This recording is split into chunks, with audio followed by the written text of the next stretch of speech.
Good morning, everyone, and welcome to the Fenix September quarterly results webinar. My name is Mick Colliss, and it's my pleasure to be your host for this session. Now, we'll be joined by Fenix's Executive Chairman, John Welborn, soon. But before I introduce him, just a bit of housekeeping.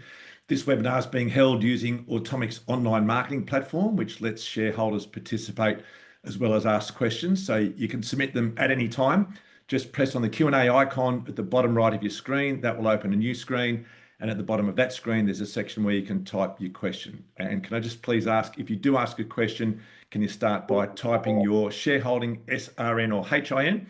And that just lets the moderator identify you as a shareholder. And once you've finished typing, just hit enter on your keyboard to send. As I said, you can submit questions at any time, but we won't get to them until after John has had his say. And if we do get multiple questions on the one topic, obviously we won't ask them all. And if we run out of time and don't get to your question, they will be answered in due course via email or posting responses on the website. But for now, it is time to get started. So I will hand over to the Executive Chairman of Fenix, Mr. John Welborn. John, over to you. Thanks very much, Mick, and welcome everyone to this another record quarterly for Fenix. And it just continues to be a really exciting time. It's great to get the feedback this morning from being able to publish such a positive quarterly. I will talk about the game-changing transaction that we announced during the quarter, which is the right to mine exclusive 30-year license over the 290 million tonne Weld Range iron ore project, which continues to demonstrate every day how big a game changer it is for our business. But first of all, looking at the operational performance, the numbers are told on the first page of the quarterly in big boxes. Another record shipment, 15 ships leaving Geraldton with 885,000 wet metric tonnes of high quality iron ore. And we're looking to continue that record setting agenda.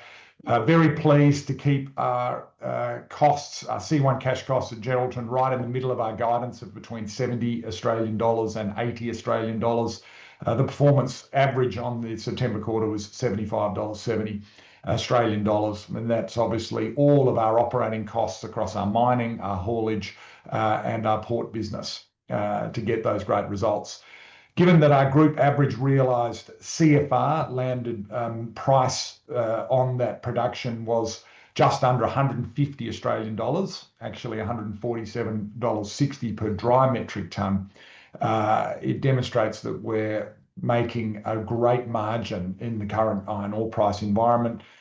Today, the iron ore price remains well above $100 a tonne. It's actually $106 a tonne. It's a great time to be an iron ore miner, and particularly an iron ore miner with an expanding production profile, opportunities to continue to bring down our costs, and a very, very expansive growth program. The quarter saw us commission our third iron ore mine on time and on budget. That was the Beebyn W11 mine. That is the keyhole that has unlocked the Weld Range Project. We initially had a right to mine 10 million tonnes. The success of our development project and production has given our partner, Baowu, the world's largest steel maker, confidence to expand our partnership significantly with the Weld Range Project. We increased our cash balance over the quarter, just marginally, to just under 58 million Australian dollars in the bank at the end of September. That's a very impressive performance, given that we wrote out a cheque to 20 million dollars as part of the Weld Range acquisition, the first payment. We paid just under 8 million dollars to our dividends, to our shareholders, in a fully franked final dividend for FY25. And we completed the Capex spend on Beebyn W11 and other projects. So a very, very strong operational cash result of more than 40 million dollars allowed us to build cash in a quarter where we had significant expenses.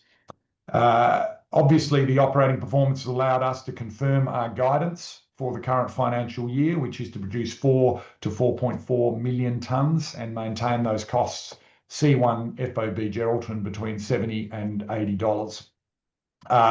Obviously, 885,000 tonne quarter is a record, but to get to our guidance, and we maintain it, and we're confident, given that we commissioned W11 towards the end of the quarter, we're really at full run rate at the moment. So December, Fenix we're aiming for a 1 million tonne quarter, another record, and that will demonstrate that we're on track for that positive FY26 performance. Breaking down the numbers a little bit, Iron Ridge continues to be an incredibly consistent money maker. You can see the mine behind us. 6 shipments total, just over 350,000 tonnes from that mine. Shine, again, our second iron ore mine, steady state, 7 high-grade shipments, totaling 414,000 tonnes. And Beebyn W11, its maiden shipment, and grade is performing there really well. Record 15 shipments. Logistics team hauled 932,000 tonnes. Lots of expansion there. If you're in the Midwest, you'll be seeing our bright blue new haul trucks that Craig and his team are running so effectively for the Fenix machine. The growth strategy is hugely significant. I'm sure we'll get some questions on that. The Weld Range Project gives us control over the largest iron ore resource of high-grade hematite not currently controlled by the majors. We have existing production. We've started and are progressing, Goran Seat and his expanding study team, a feasibility study on a 10 million tonne a year project. So there are 2 things going on at Fenix. The first one, and the most important, is we're continuing our high margin production and looking to expand that over FY26, FY27 and FY28. And then the feasibility study on a 10 million tonne a year project, increasing the volume, bringing down costs. We're working on defining that, and the feasibility study will obviously guide the timeline, but our current intention is that is an ambition for FY29. So highly profitable production demonstrated by the September quarter, continued expansion, a near-term focus, and a long-term growth strategy that will make us a major iron ore producer in Western Australia. Mick, that's a good summary of the quarter, and I look forward to some questions. Yeah, great. Thanks, John. And look, does sound like an exceptionally positive quarter for Fenix. So well done to everyone. You're right. We do have a lot of questions from investors and participants, so we'll get into them. Firstly, from some of the analysts who do cover Fenix, Michael Bentley from MST, he's got a series of questions. So if you can just quickly touch on each of those as we go through them. He kicks off saying, can you provide an update on how you are progressing with the approvals process for the production expansion at Weld Range? Well, we're going very well there. The important point to note, if you look at the Weld Range project, is that we're now in a position of incremental approvals. So the biggest approval we've had recently is the heritage and environmental clearance we needed for the 18-kilometre private road that we've constructed between Iron Ridge and Beebyn W11. W12 and W10 are immediately contiguous almost with W11. So there's no additional infrastructure required to unlock those ore bodies. We've started the process. And we're moving from what has been very sensitive heritage areas to areas that are much less exposed to heritage issues.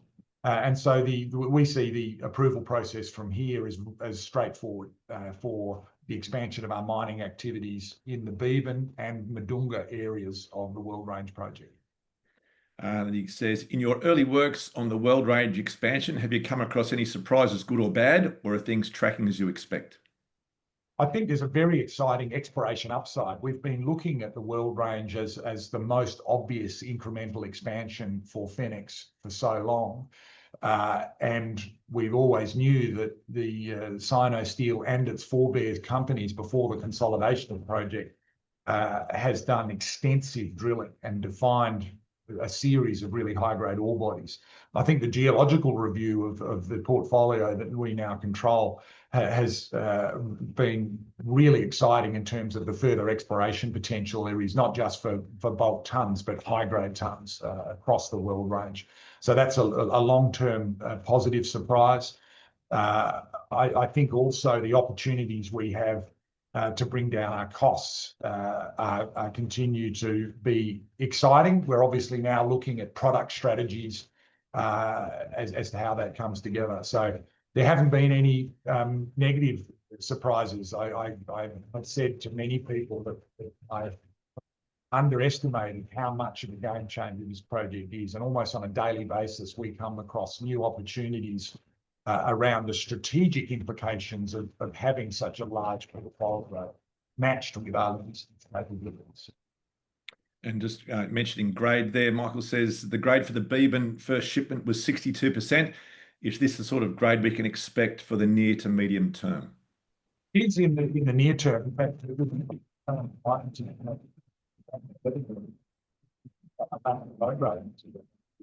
we're not yet into it. We're actually taking the top off the W11 ridge. Actually, unsurprisingly, the grades in sequence oxidized in time about performed our expectation. And so we would expect, based on a grade control ability, that continues. Long term, we expect the ore body will perform to our expectations, and that's good news because we know that it will get, particularly with the index going from 62 to 61%, really strong pricing for the Beeben W11 ore body. 95% benchmark realisation during the quarter, driven by more high-grade shipments versus low-grade. How do you expect that plays out going forward with the ramp-up of Beeben? Market discounts more broadly have also tightened up a bit, so should we be thinking 85+% realisation going forward, all else being equal? I think 85%. We're obviously opportunistically selling low-grade material from Shine that wasn't originally in our mine plan. So we actually have 7 products at the moment: a lump and fines from Iron Ridge, a lump and fines from Beeben W11, a lump and fines from Shine, and then a low-grade product from Shine.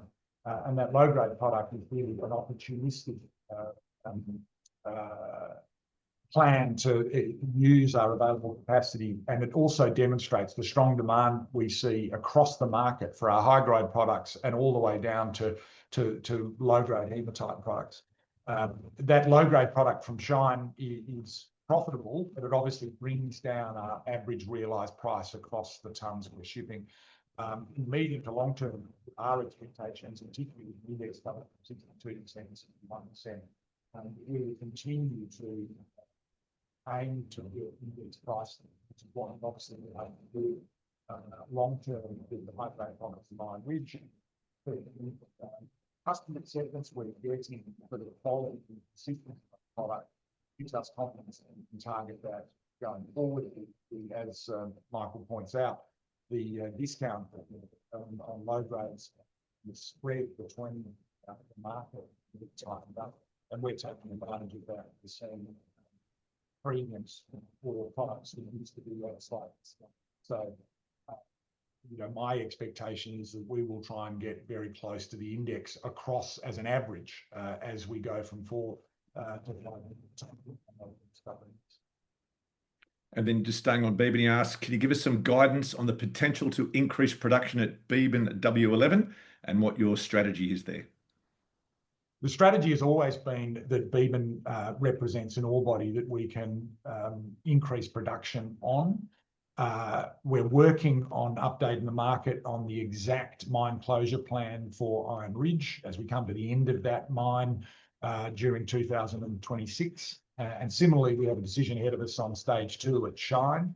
The intention is we will be able to maintain and in fact increase our production as we transition from our current 3 mines, Iron Ridge, Shine and Beeben W11, to a Beeben production focus. So as I mentioned earlier, Beeben W11, Beeben W12, Beeben W10 are effectively one mining area.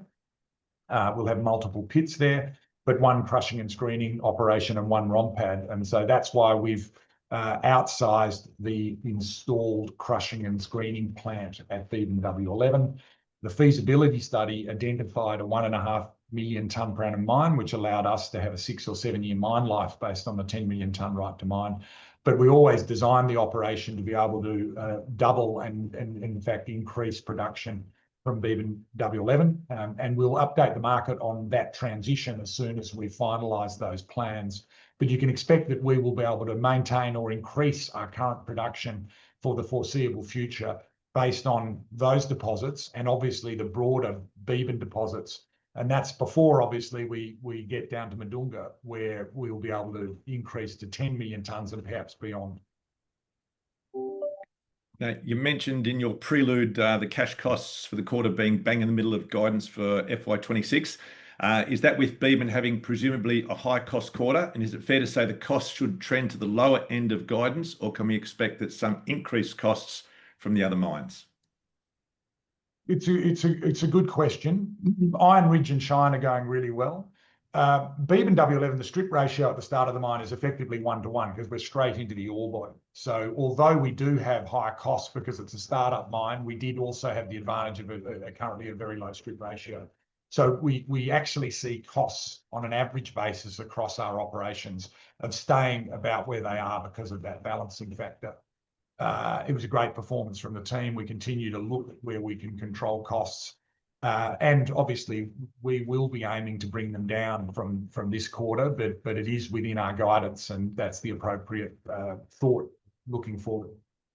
Then he says, can you please give us a bit more detail on the 13.1 million of Capex for the quarter on Beebyn? Sure. About half of that, so just over $7 million, was the final pre-production capital on W11. And we're really pleased that that project, again, for Fenix has come in on budget. There is $3 million of post-production capital just to complete the mine, which we'll spend in this quarter. The other capital that makes up that 13 is just under $3 million as part of our exciting residential program in Geraldton.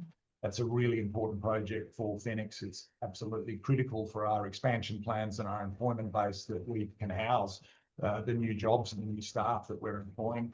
And there was a couple of $1 million spent on the final stages of the brand new depot that we built in Nungaloo. That's a part of our haulage maintenance area. It's also our driver wellness training area. And our refuel and truck cleaning bays. That's a fantastic facility on the edge of Geraldton. And a number of other projects across the business make up that capital number. And then a final question from Michael. Can you just give us a bit of a rundown on the new debt facility with Westpac? Yeah, really pleased with support from Westpac. Fenix, originally in the Fenix New joint venture, took advantage of hire purchase asset-backed security style finance in order to build and expand our 70 road trains in that fleet. And they're worth probably about $1.8 million each to buy a new one. And you can see that that's a significant investment, and we continue to look to expand the fleet where we're going to expand production. So centralising that in a lower cost and more flexible facility makes sense. The headroom on that facility is around $115 million, very roughly made up of $80 million in rolling stock in haulage and $30 million in the residential project, funding that residential housing in Geraldton. Debt has only marginally increased from what we last reported at 30 June in terms of drawdown. I think we had around $60 million debt on the balance sheet at 30 June, and it's probably around 70 at the end of September. So we've got lots of headroom as we expand the fleet. Expanding the fleet makes sense because it means that we're expanding production, expanding profitability across the business. And obviously, the debt that we use, we're buying hard assets. So we have this considerable asset base across the business now in land, in depot, in the port facilities, in the rolling stock, and in residential housing. It's a significant asset base against a very, very manageable debt. And obviously, the servicing the debt is included in our operational cost numbers that we report. Okay. We've got a couple of questions from James Williamson at Bell Potter, but a couple have just come through from the shareholder. So I'll quickly get onto those before we hit James's. So this one, will Fenix implement a dividend reinvestment plan if they continue to pay dividends? Well, first of all, I can confirm that we do intend to continue to pay dividends. So we have a very clear dividend policy that says the board will look to reward shareholders with an annual fully franked dividend subject to the profitability of the company. And obviously, with the first quarter done, we're looking good so far. Guidance is maintained. The iron ore prices are strong. We do have a very expansive growth profile, but we have demonstrated in FY25 that we can continue to invest in growth and continue to look to pay dividends where it's appropriate to do so, is the first part of that question. We're not looking to complicate our dividend picture with interim dividends or with a dividend reinvestment plan. I'd really encourage shareholders who want to reinvest, bank your dividend and buy more shares. That's what I do. And this one from David Brenny says, "Hi John, congratulations on the results. Read the full year C1 cost guidance of between Australian 70 to 80 WMT. What are the main factors that will get you closer to Australian 70 or closer to Australian $80? In the longer term, so our existing business with 3 separate mining locations, the scale that we're mining at, I think we're doing a great job maintaining the industry and the scale of operation that we run. There are really no peers to Fenix's abilities based on our infrastructure, but also the skill of our operating teams across our West Mine mining business and our new haulage business and our Geraldton port facilities. Longer term, when we think about the feasibility study on a 10 million tonne a year project, there are opportunities to significantly change our cost base. The most obvious one is spreading your fixed costs across more tonnes. So we've seen the advantage of that in going from 1.5 million tonnes to 4. It's not a magic act. I mean, now for the 5 years that we've been in operation, there's been double-digit inflation in the Western Australian mining industry. And if you look at any of our iron ore peers, they've seen cost escalations. During that period, since I joined Fenix, we brought our C1 cash costs quarter on quarter down from $92 to this quarter 75. And we've done that very consistently. And that is related to a number of cost efficiencies that we've implemented, as well as the fact that we've tripled our production and spreading our fixed costs over more tonnes. We'll have the same advantage when we get to 10 million tonnes. In addition to that opportunity, there are 3 really large cost savings that we're targeting.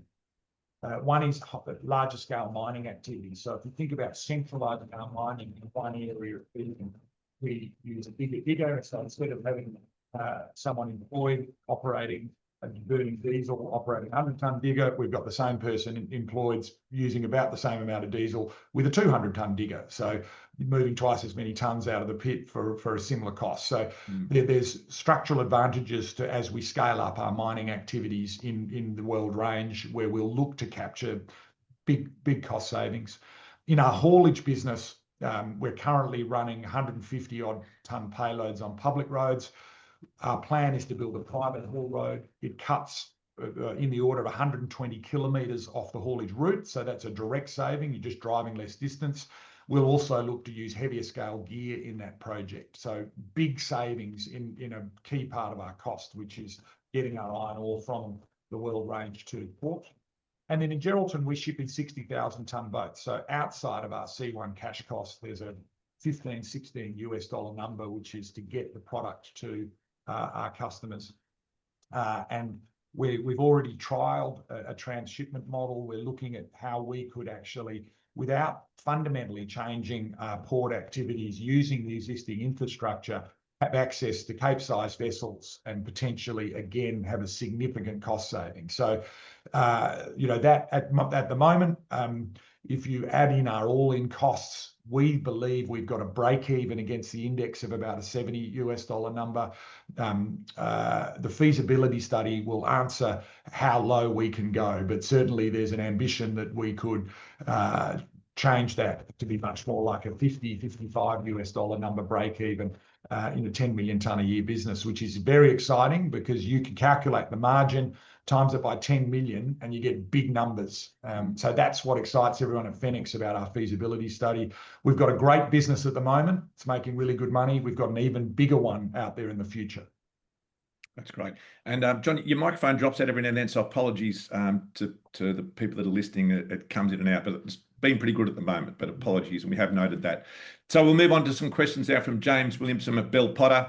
He says, can you elaborate on how the production of multiple iron ore products allows Fenix to adapt to changing market conditions, and how will it enable Fenix to maximise value from the 3 operating mines? Well, I'd love to say that we play around with our products based on the market spec. The reality is the geology of the deposits we're currently mining, given that until we secured the Weld Range, we didn't really have much choice, James. We were standing on top of the rocks that we could mine, and we're mining them as best we can.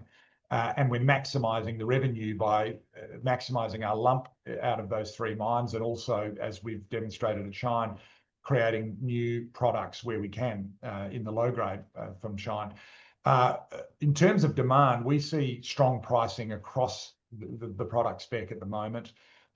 Adrian Third, who's our commercial manager who runs our marketing team, has done a fantastic job in dealing with our offtake partners, dealing with commodity traders, but also establishing direct connections with customers. Obviously, we've got a very strong partnership with Baowu, the world's largest steel maker. We have a number of other key partners across the business, both traders and steel mills. And that allows us to market a range of products. And so the question about our existing business is really we're mining the ore bodies and we maximise the value out of the products that's in them. Looking forward to the Weld Range, there's a much greater opportunity for us to look at the available ore sources and decide what products we want to meet. And that's obviously looking at, if you look at the grade tonnage curve we included in the 290 million tonne right to mine agreement announcement, you'll have an indication of the sort of cut-off grades and the ore bodies that we can look at to maximise grade. I spoke earlier about our ambitions to aim for index pricing, or as close as we can get to it. And that's something to look for when we complete the feasibility study. Right, and James continues to say, realised pricing was impressive quarter on quarter. How should we think about the lumped fines ratio across the remainder of FY26?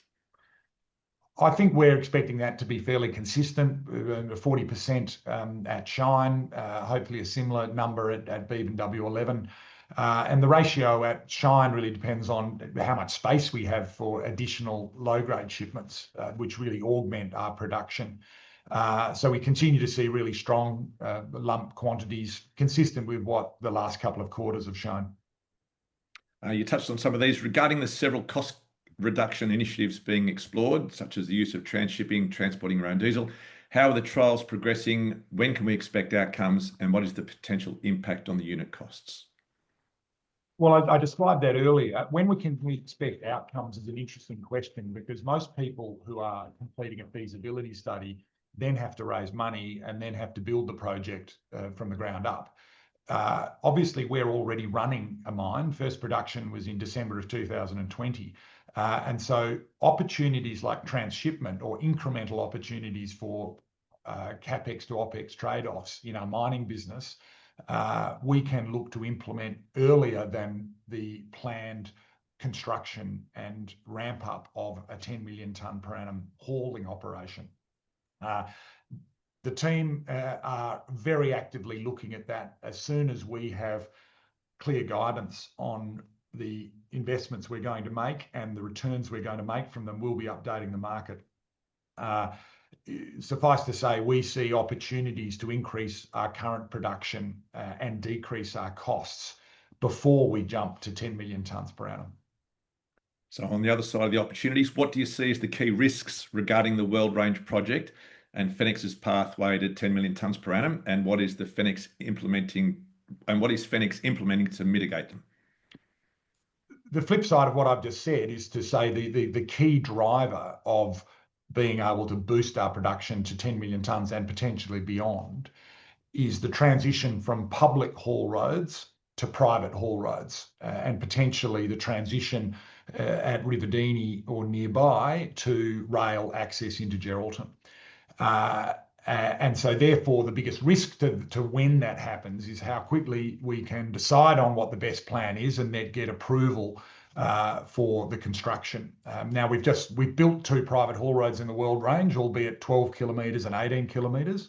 That's a good proxy for the process that we'll go through in building what will be a much longer haul road connecting the Weld Range all the way to, for example, Riverdini or a location that's suitable nearby. Heritage clearance, environmental clearance, and all the other associated approvals. We have the advantage of obviously the previous work that was done clearing both from a heritage and environmental approval basis the Oakajee rail corridor, which runs from the Weld Range all the way to the planned port at Oakajee, just in the north of Geraldton. So that work is underway. The timeline on us expanding to 10 million tonnes will be driven by the approval process on the private haul road. And so that's the biggest risk to the implementation of a 10 million tonne per annum project from the Weld Range. The good news is that doesn't impact our existing business, which currently is guiding 4 to 4.4 million tonnes, or our ability to incrementally scale that up while we're working on the bigger project. Again, you might have covered these, but I'm going to ask it. Something might come to mind, and if it doesn't, it'll be a short answer. What further debottlenecking or capacity upgrades are required at Geraldton to align with that 10 million tonnes per annum throughput? None is Right. the short answer. We know we can do 10 million tonnes today at Geraldton Port. We have actually started our negotiations with the Midwest Port Authority under what terms we would secure allocated capacity on berth 5 of 10 million tonnes per annum. That's available, and we're very confident we can do that right now. There are ways that could be increased in future, and there are also ways where the efficiency of loading 10 million tonnes per annum can improve at Geraldton Port. But the shorter answer to what do we need to do to the port to get to 10 is really nothing. Carrara are doing 8 million tonnes per annum on their berth at the moment. Mount Gibson did 8 million tonnes, and they weren't constrained by capacity. They were constrained by their mining production. And we actually have larger scale. We have 3 facilities, and Mount Gibson we're only using 2. So there's a very simple answer there about that. And that's exciting because when you look at the Western Australian coast and think about new iron ore opportunities, they've invariably and historically always been constrained by port capacity. Balla infrastructure, Cape Preston, Ankertel, the Utah Point, all of these opportunities have been around accessing stranded ore bodies. Work backwards from the port. We know we've got 10 million tonnes right now, so that's why we're working on that, and we're very confident. And if you look at the Midwest Port Authority PMAX project, it's a public document on their website. You can see that in future, with the investments the WA state government are making in Geraldton, we can aim for even more tonnes out of Geraldton. That was a long way to say no, but it's great. This one, what technical or funding support, if any, is Fenix providing Athena to progress its bioromagnetite project, and how does Fenix assess the future of the green steel market? Well, we've invested in Athena. We have a 37% shareholder, and so we've invested and supported the company in the same way all the other shareholders are. We're a very, very excited shareholder. We think Athena is an amazing opportunity given the metallurgical characteristics of that ore body, and particularly matched with Fenix as the major shareholder with our logistics capabilities, and also what we see in the market longer term in terms of an increasing appetite and an increasing premium for arc furnace quality magnetite concentrate. So that's a project. Peter Jones and his team are working on updating the previous management's scoping study. We're really excited to wait along with the market and shareholders to see, but I think there's a huge value opportunity there for Athena and therefore for Fenix. And then the final one from James: did the third-party Gold Valley contract commence during the quarter, and how hard are Fenix pushing to win further third-party contracts? The Gold Valley contract is no longer on foot. So the focus we had on the very successful work that we did with third-party material, originally with Kufi and their iron ore mining activities. We had 1 million tonnes go through the Geraldton sheds from Kufi, and then we've had arrangements with 10M and Gold Valley. Was really about filling our available capacity and generating third-party revenue. The reality about Newhaul at the moment is every single truck that we have is appropriately used to haul Fenix's tonnes. And today at $106 a tonne, we're making a $50 margin on every ton that goes in a new haul truck. And so on a daily basis, we're asking where's more trucks. So the reality is that that business is generating an exceptional return for Fenix, hauling Fenix iron ore. And there may be opportunities where third-party business can increase our capabilities or decrease our costs. But at the moment, the pleasing reality is that 100% of Fenix's available capacities are being deployed as they should be to generate maximum return for Fenix, and that's hauling tons from Shine, Iron Ridge, and W11. And you see that in the quarterly numbers. And then just the final question, this one from Fenix shareholder Steve Bull. He says, I note there was a 13 million Capex in the quarter to commission W11. Is any more Capex required to fully operationalise W11 this quarter? And is there any other Capex spend planned for the coming quarter? I answered some of that question earlier. There's no further pre-production capital at W11. There's a small amount of capital on some sealing work, which is less than $3 million in the current quarter, which is always planned. I think it was announced in the feasibility study as post-production capital. So it's on track and that'll be delivered and it's operating fantastically. The sustaining capital on our existing business is very minimal going forward, and if that changes, we provide guidance. John, look, all very positive. Any other sort of closing comments from you? Exciting times at Fenix. I just wanted to thank the team across our business, our advisors in what was an incredible deal. This is a cracking deal with Baowu. The support we're getting from the broader Chinese SOEs market, from a marketing sense, from a finance sense, through that Baowu partnership is really exciting. But I think in closing, I just wanted to thank everyone, our shareholders, for your support, but particularly the team, include our advisors and our contractors. This has been an exceptional period for Fenix. Commissioning Shine, commissioning Beacon W11 successfully, and operating our business as successfully as we are comes about through a really motivated, unified team across our West Mine mining business, our new haul logistics business, our port business, and our corporate team, and all of our advisors and contractors. So well done. Thanks. There's more to come. It's going to get even more exciting from here. Stay tuned. Fantastic. Look, that does conclude the seminar. John, thank you for your time and your enthusiasm. It was great results for you. Thanks to all the shareholders for tuning in, and enjoy the rest of your day. Thanks, Mick.